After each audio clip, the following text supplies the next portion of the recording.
मेरे प्यारे छात्रों, सृजन क्लासेस के इस वीडियो लेक्चर में आप सभी का बहुत बहुत स्वागत है। कल हमने एक नया चैप्टर स्टार्ट किया था, मानव नेत्र एवं रंग बिरंगा संसार। तो उसके अंतर्गत हमने कल मानव नेत्र के चित्र के बारे में बताया था और उसके महत्वपूर्ण भागों पर हमने कल डिस्कस किया था।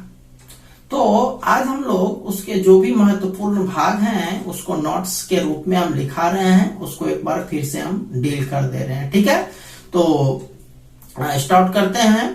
नेत्र के प्रमुख भाग और उसका संबंध किन किन चीजों से होता है, वे कौन कौन से कार्य करते हैं, इन सब चीजों के बारे में यहाँ पर हमने एक नोट्स लिखा है। तो डील करते हैं एक करके, जिसमें से पहला भाग है दृढ़ पटल।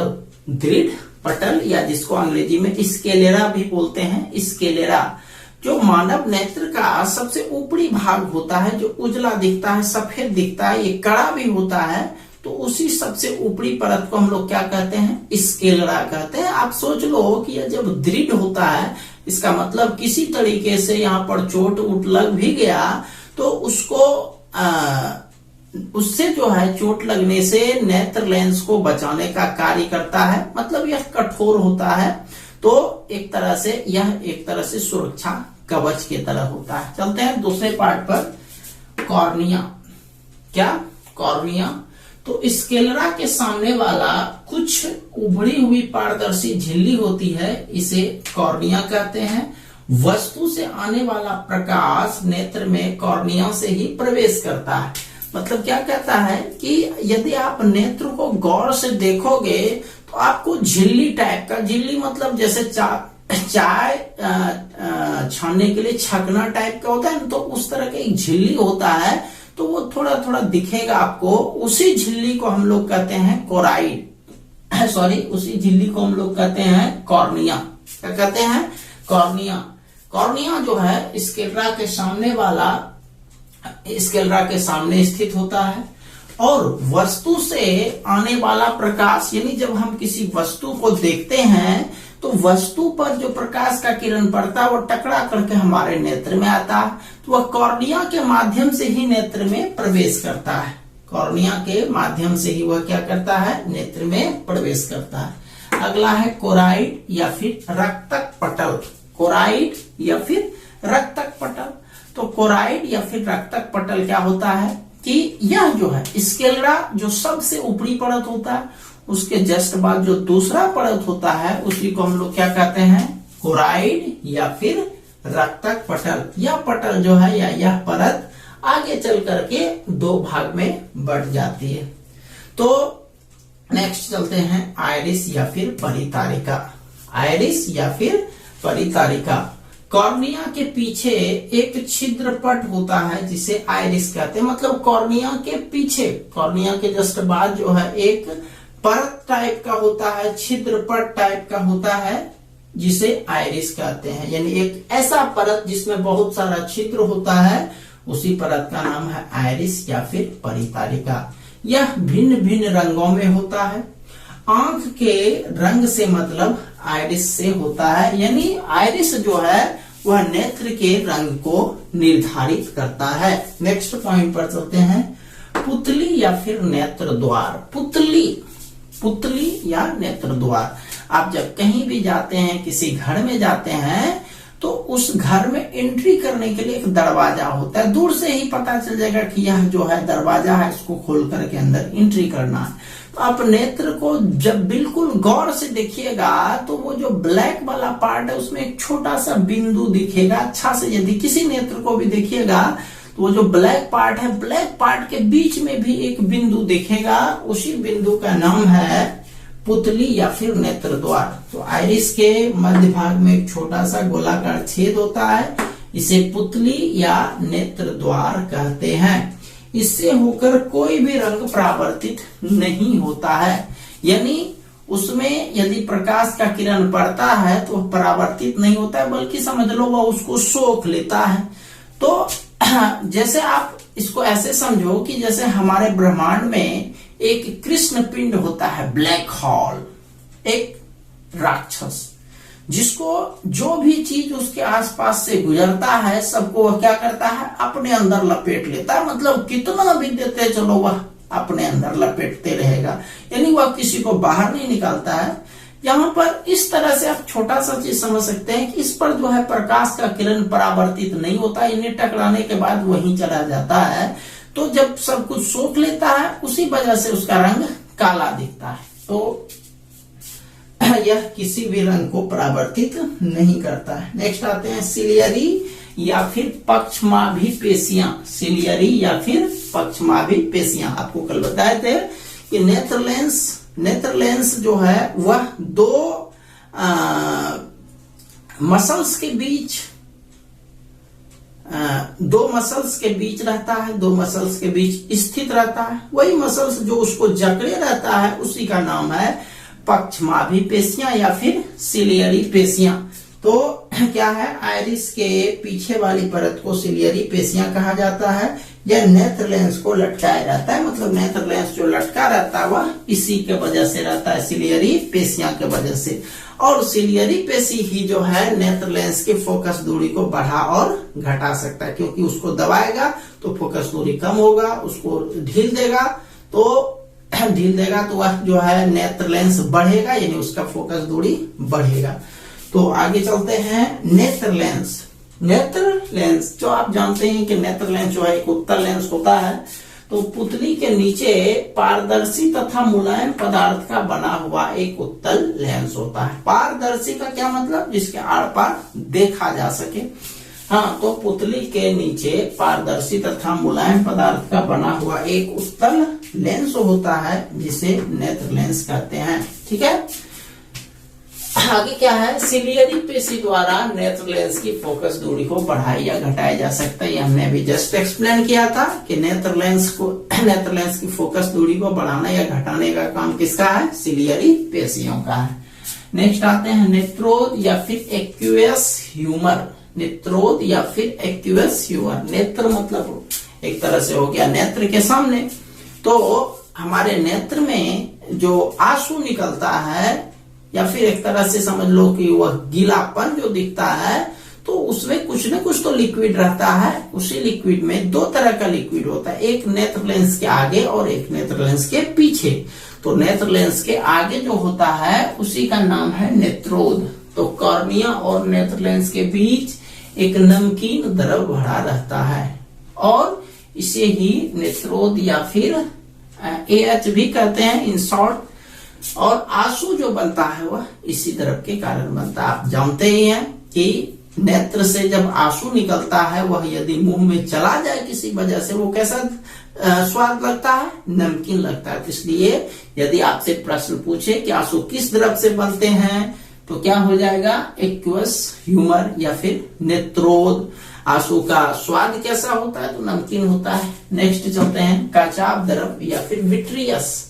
तो नेत्र लेंस के पिछले भाग में पारदर्शी एवं रंगहीन जैली जैसी द्रव भरा रहता है। नेत्र में आगे तो हुआ ही नेत्रोद, और नेत्र के पीछे भी एक लिक्विड भरा रहता है। उसी लिक्विड का नाम है काचाभ द्रव या फिर vitreous humour. Vitreous humour. Next point पर चलते हैं दृष्टि पटल या फिर रेटिना। मनुष्य का बहुत ही महत्वपूर्ण पार्ट है यह दृष्टि पटल या फिर रेटिना। तो क्योंकि यहाँ पर जो भी वस्तु हम लोग देखते हैं, उन सारे वस्तुओं का जो प्रतिबिंब बनता है वो कहाँ बनता है, वह रेटिना पर ही बनता है। तो दृष्टि पटल या फिर रेटिना, नेत्र के सबसे भीतरी भाग को रेटिना कहते हैं। किसी वस्तु का प्रतिबिंब कहाँ बनता है, रेटिना पर ही बनता है। नेक्स्ट पॉइंट पर आते हैं दृक् तंत्रिकाएं, ऑप्टिक नर्वस। दृक् तंत्रिकाएं, तो दृक् तंत्रिकाएं का काम क्या होता है, दृक् तंत्रिका का काम होता है कि जब किसी वस्तु को हम लोग देखते हैं तो उस वस्तु को होने की अनुभूति जो होती है वह मस्तिष्क तक पहुंचाती है, वही होता है दृक् तंत्रिका। दृक् तंत्रिका में आपने चित्र में देखा होगा कि इस तरह से पूंछ टाइप का जो बना हुआ छोटा छोटा झिल्ली टाइप का या नलिका टाइप का होता है, उसी का नाम हम लोग क्या बोलते हैं, दृक् तंत्रिका। तो रेटिना से दो प्रकार के तंतु जोड़े रहते हैं, दो प्रकार के फिलामेंट जोड़े रहते हैं। फिलामेंट आप बल्ब में जानते होंगे, बल्ब में बिल्कुल बीच में जो है वो एकदम पतला टाइप का होता है, तो यहाँ पर भी उसी तरह का नाम दे दिया, पतला होता है, उसी का नाम दे दिया फिलामेंट या तंतु। रेटिना में दो प्रकार के तंतु जुड़े रहते हैं जिन्हें क्षर एवं शंकु कहते हैं। रेटिना का संबंध दो तरह के तंतु से होता है, क्षर और शंकु। जब क्षर एवं शंकु पर प्रकाश की किरण पड़ती है, किस पर, क्षर और शंकु पर, तो दृक् तंत्रिकाओं के द्वारा मानव मस्तिष्क में रेटिना पर बने प्रतिबिंब की संवेदना पहुंचती है और तब किसी वस्तु को देखने का आभास होता है। तो ये आप समझ गए कि दृक् तंत्रिका क्या होता है। दृक् तंत्रिका जो है वह मानव के मस्तिष्क से जुड़ा रहता है, साथ ही साथ वह रेटिना से भी जुड़ा रहता है। और रेटिना जो है खुद दो प्रकार के तंतु से जुड़ा रहता है, क्षण और शंकु। तो जब प्रकाश का किरण क्षण या शंकु पर पहुंचेगा तो वह क्षण और शंकु पर जैसे पड़ेगा तो उसका कनेक्शन दृक् तंत्रिका से होता है। तो दृक् तंत्रिका पर भी उस पर कुछ न कुछ प्रभाव पड़ेगा, तो वह सीधा जो है उस प्रभाव को मानव मस्तिष्क तक पहुंचाता है, जिसके कारण हम किसी वस्तु को देख पाते हैं। समझ गए इन सारे पॉइंट्स को। चलिए इस पॉइंट्स का आप लोग नोट्स बना लीजिएगा। अब चलते हैं इसके कुछ और बचे हुए भाग पर। तो अगला पार्ट है पीत बिंदु। अगला पार्ट है पीत बिंदु, ये लो पॉइंट। तो देखिए पीत बिंदु क्या होता है। ये जो पीत बिंदु होता है यह रेटिना के मध्य में स्थित होता है। तो रेटिना तो आप जान ही रहे हो कि सबसे पीछे वाला भाग रेटिना है। तो रेटिना के भी मध्य में एक बिंदु स्थित होता है जिसको हम लोग पीत बिंदु कहते हैं। क्या कहते हैं, पीत बिंदु। तो इसका विशेषता क्या है भाई, कि पीत बिंदु जो है रेटिना के मध्य भाग एक ऐसा बिंदु है जो कुछ उठा हुआ प्रतीत होता है, उसे पीत बिंदु कहते हैं। इसमें केवल शंकु ही रहते हैं। आप जानते हैं कि नेत्र में जो है दो तरह का तंतु होता है, दो तरह का फिलामेंट होता है। तो इसमें एक का नाम क्षण होता है, एक का नाम शंकु होता है। तो ये जो दूसरा टाइप का फिलामेंट है शंकु, यह केवल पीत बिंदु में ही स्थित होता है। यानी पीत बिंदु में केवल शंकु फिलामेंट ही पाया जाता है। और वस्तु के सबसे प्रमुख भाग का जो प्रतिबिंब होता है वह कहाँ बनता है, पीत बिंदु पर बनता है। तो ऑब्जेक्टिव क्वेश्चन कि मनुष्य के या किसी वस्तु के सबसे प्रमुख भाग का प्रतिबिंब कहाँ बनता है, तो क्या आंसर हो जाएगा, पीत बिंदु पर। चलते हैं नेक्स्ट पॉइंट पर, अंध बिंदु। अंध बिंदु जो है, जो भी बिंदु है, पीत बिंदु हो या अंध बिंदु हो, सब रेटिना पर स्थित होता है। तो अंध बिंदु जो होता है वह पीत बिंदु के थोड़ा सा और नीचे होता है। तो चूंकि मनुष्य का जब किसी वस्तु को देखती है तो उसका प्रतिबिंब जो बनता है वह रेटिना पर ही बनता है। तो रेटिना में ही कुछ ऐसा भाग होता है जिसमें वस्तु का सबसे प्रमुख भाग का प्रतिबिंब बनता है, तो जो पीत बिंदु कहलाया। और कुछ ऐसा भी भाग होता है जिस पर प्रतिबिंब तो बनता है लेकिन उसकी अनुभूति मस्तिष्क तक नहीं पहुंच पाती। यानी समझ लो कि वहां पर प्रतिबिंब बनना या न बनना कोई फर्क नहीं पड़ता है। तो चूंकि प्रतिबिंब बनने का अनुभूति जब मस्तिष्क को होगा ही नहीं तो वहां पर कुछ दिखाई नहीं देगा, और जब कुछ दिखाई नहीं देगा तो यानी एक तरह से अंधे की तरह हुआ, इसलिए इसका नाम पड़ा अंध बिंदु। तो पीत बिंदु के कुछ नीचे एक अन्य बिंदु स्थित रहता है जिस पर बने प्रतिबिंब की अनुभूति नेत्र नहीं करता है। तो उसी बिंदु का नाम क्या है, अंध बिंदु। तो ये था आपका, यानी अंध बिंदु तक, शुरू से लेकर के अंध बिंदु तक नेत्र लेंस के या मानव नेत्र के महत्वपूर्ण भाग के बारे में। ठीक है, अब हम लोग डिस्कस करते हैं जरा सा कि किसी वस्तु को नेत्र द्वारा देखा कैसे जाता है। किसी वस्तु को देखा कैसे जाता है, आप अंधेरे में जाओ, कोई वस्तु दिखाई नहीं पड़ेगा, एकदम से अंधेरा है तो कोई वस्तु दिखाई नहीं पड़ेगा। तो देखो, किसी वस्तु को देखने के लिए हम लोग कैसे देखते हैं कि जब प्रकाश का किरण उस वस्तु पर पड़ता है, जब प्रकाश का किरण उस वस्तु पर पड़ता है तो उस वस्तु पर पड़ने के बाद वह हमारे नेत्र पर पड़ता है, यानी प्रकाश का किरण वस्तु से टकराने के बाद हमारे नेत्र में टकराती है। और यहाँ पर जो है हमारे नेत्र में, जो नेत्र का एक भाग होता है रेटिना, वहां पर उसका वास्तविक और उल्टा प्रतिबिंब बनता है। ध्यान रखिएगा, प्रकाश का किरण पड़ेगा उस पर तभी वह हमारे नेत्र पर आएगा, तब वह वस्तु का प्रतिबिंब हमारे नेत्र के रेटिना पर बनेगा। और हमारा मस्तिष्क जो है, भले वह प्रतिबिंब उल्टा है लेकिन हमारा मस्तिष्क उसको सीधा दिखाने की संवेदना रखती है, यानी उसको देखते हैं तो हम जो है उस वस्तु को कैसा अनुभव करते हैं, सीधा अनुभव करते हैं। तो इस प्रकार हम किसी वस्तु को देख पाते हैं। अब सीधा से याद रखो, आप किसी अंधेरे कमरे में जाओ, अंधेरे कमरे में आपको कुछ भी नहीं दिखेगा, आप क्या करो कि टॉर्च जो है अपने आंख पर जला लो। तो आंख पर जलाओगे तो भाई आपको वस्तु कैसे दिखेगा? तो इसीलिए ये जो प्रकाश का किरण जो है, जिस वस्तु को देखना है वहां पर जलाओ, तो क्या होगा कि वह प्रकाश का किरण उस वस्तु से टकरा करके हमारे नेत्र पर आएगा। नेत्र में हमारा प्रतिबिंब जो है रेटिना पर बनेगा, और रेटिना से जो जुड़ा हुआ छड़ और शंकु जो दो तंतु होता है, वह ग्रीक तंत्रिका के माध्यम से उसकी सूचना मस्तिष्क तक पहुंचाती है, और मस्तिष्क उस वस्तु को सीधा दिखाने का संवेदना करती है। इस कारण हम किसी वस्तु को देख पाते हैं। तो चलते हैं, जब किसी वस्तु से आने वाले प्रकाश की किरण नेत्र पर पड़ती है तो वे कॉर्निया तथा नेत्र लेंस से अपवर्तन के बाद रेटिना पर पहुंचती है, और वहां पर वस्तु का वास्तविक एवं उल्टा प्रतिबिंब बनता है। परंतु मानव मस्तिष्क द्वारा इस प्रतिबिंब को सीधा देखने की संवेदना होती है।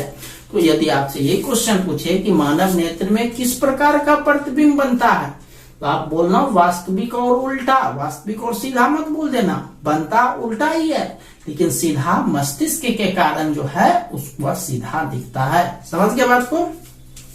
ये था समंजन क्षमता। समंजन क्षमता। अब देखो, जहां पर बहुत ज्यादा लाइट रहता है वहां पर भी हम किसी वस्तु को देखते हैं। जब आवश्यकता से ज्यादा लाइट होता है तो वह जो है वहां पर कुछ भी वस्तु अच्छे तरीके से नहीं दिखेगा। मतलब बहुत ज्यादा आप सूर्य की रोशनी को देखो, बिल्कुल लगता है वहां पर बहुत ज्यादा लाइट है, तो उससे जो है आंख जो हमारा क्या होता है, सिकुड़ जाता है एक तरह से। यानी वहां पर हमारे नेत्र को देखने के लिए अतिरिक्त प्रकाश की आवश्यकता नहीं होती है। लेकिन जब बहुत ही अंधेरे कमरे में आप प्रवेश करो तो वहां भी एकाएक कुछ भी वस्तु आपको स्पष्ट दिखाई नहीं पड़ेगा। आपको वहां पर कुछ और अतिरिक्त प्रकाश की आवश्यकता होती है, जिसके कारण नेत्र जो है पहले अपने आप को एडजस्ट करता है। थोड़ा देर एडजस्ट होने के बाद ही आपको अंधेरे कमरे में कुछ देखने का फीलिंग्स होगा, डायरेक्ट नहीं होगा। क्योंकि डायरेक्ट जो है हमारा नेत्र जो है वह जिस फोकस दूरी पर फोकसित रहता है वह एक बार उसी फोकस पर स्थित रहता है। लेकिन जब हम अंधेरा में जाते हैं तो वहां पर अतिरिक्त प्रकाश की आवश्यकता होती है, तो नेत्र को उस हिसाब से अपने आप को एडजस्ट करने में थोड़ा सा समय लगता है, वो थोड़ा सा इस तरह से बढ़ता है। तो नेत्र जो है अपना फोकस दूरी बदलते रहता है, यानी वह बढ़ाता भी और घटाता भी है। तो यह क्षमता जो होता है उसी का नाम है समंजन क्षमता, एडजस्टमेंट। एक तरह से एडजस्टमेंट पावर हुआ। भीड़ में आप खड़े हो, अब जो है कुछ नहीं दिख रहा है तो आप क्या करोगे, धीरे धीरे धीरे धीरे धीरे धीरे अपना जगह बनाओगे, वहां पर एडजस्ट कर दोगे। चलो अब हो गया एडजस्ट, चलो आप अच्छा से एडजस्ट होते हैं। तो कहने का मतलब ये हुआ कि नेत्र लेंस जो होता है वह प्रकाश के मात्रा के अनुसार खुद को एडजस्ट करता है। तो ये जो एडजस्टमेंट होता है, यानी फोकस दूरी को बढ़ाना या घटाना, या जो क्षमता होती है उसी को हम लोग बोलते हैं समंजन क्षमता। तो सामान्य नेत्र की जो समंजन क्षमता होती है, यानी हमारे नेत्र की जो लेंस की क्षमता होती है वह 4 डायोप्टर होता है। कितना? 4 डायोप्टर। याद रखिएगा, तो ये सब बोर्ड एग्जामिनेशन में पूछ देता है। नेक्स्ट चलते हैं, निकट बिंदु निकट बिंदु। आप किसी वस्तु को, किसी किताब को पढ़ रहे हो, किसी किताब को हम लोग पढ़ रहे हैं, इस तरह से एकदम नजदीक ला रहे हैं। ध्यान देना, हम किसी किताब को पढ़ रहे हैं, एकदम से नजदीक लाओगे, देखोगे आप उसको जो है धीरे धीरे जितना नजदीक आप लाओगे वो धुंधला दिखाई पड़ेगा। फिर धीरे धीरे धीरे धीरे धीरे धीरे धीरे उसको दूर ले जाओ तो वह कुछ दिखने लगेगा अच्छे से। लेकिन यह जो स्पष्ट दर्शन होता है, जैसे हमारे नेत्र से 25 सेंटीमीटर की दूरी पर वह वस्तु पहुंचेगा, तब वह और भी अच्छे तरीके से दिखेगा। इसका मतलब याद रखना कि हमारे नेत्र से जो है जिस वस्तु को देख रहे हैं, उसको देखने के लिए, उसको स्पष्ट रूप से देखने के लिए दोनों का बीच का दूरी कितना होना चाहिए? 25 सेंटीमीटर होना चाहिए। ये आपको याद रखना है, ठीक है। तो यही पॉइंट है कि निकट बिंदु, आंख के निकट का वह बिंदु जहां पर रखी वस्तुएं स्पष्ट रूप से दिखाई पड़ती है, उसी को हम लोग क्या बोलते हैं? निकट बिंदु कहते हैं। और स्पष्ट दर्शन के लिए निकटतम बिंदु या स्पष्ट दर्शन के लिए न्यूनतम दूरी जो होती है वो कितना होती है? 25 सेंटीमीटर। याद रखना, ये भी बोर्ड एग्जामिनेशन में पूछा जाता है। नेक्स्ट पॉइंट है दूर बिंदु। दूर बिंदु जस्ट उल्टा, जैसे नजदीक में आप किसी वस्तु का स्पष्ट देखते हो, तो उसी तरह से एक निश्चित दूरी के बाद कुछ वस्तुएं धुंधली दिखाई पड़ने लगती है। दूर स्थित यानी किसी नेत्र से दूर, दूरस्थ वह बिंदु जहां पर हम लोग उस वस्तु को स्पष्ट रूप से देख सकते हैं। तो एक सामान्य नेत्र के लिए जो स्पष्ट दर्शन की दूरी होती है, अधिकतम दूरी होती है, यानी दूर बिंदु जो होता है वह अनंत होता है, यानी उसका कोई निश्चित मान नहीं होता है। ये याद रखना आपको। तो आज हमने मानव नेत्र के विभिन्न भागों पर चर्चा किया, उस पर नोट्स लिखाया, साथ ही साथ नेत्र के द्वारा हम लोग किसी वस्तु को कैसे देखते हैं उस पर डिस्कस किया, और उसके अलावा हमने कुछ और डेफिनेशंस जैसे समंजन क्षमता, निकट दूरी और निकट बिंदु और दूर बिंदु पर डिस्कस किया। तो इन सारे जितना भी आज हमने आपको पढ़ाया, उन सब पर आप लोग एक अच्छे से नोट्स बना लीजिएगा, और इससे कम से कम 20 ऑब्जेक्टिव आपको जरूर निकल सकता है। कोशिश कीजिएगा इससे 20 से 25 ऑब्जेक्टिव आप निकाल लें, बोर्ड एग्जामिनेशन में बहुत कम आने वाला है, ठीक है। तो आज इतना ही रहने देते हैं। कल हम लोग, अगले दिन हम लोग चर्चा करेंगे नेत्र दोष के बारे में, ठीक है। तो मिलते हैं हम लोग कल एक नए क्लास के साथ। तब तक के लिए आप सभी का बहुत बहुत धन्यवाद।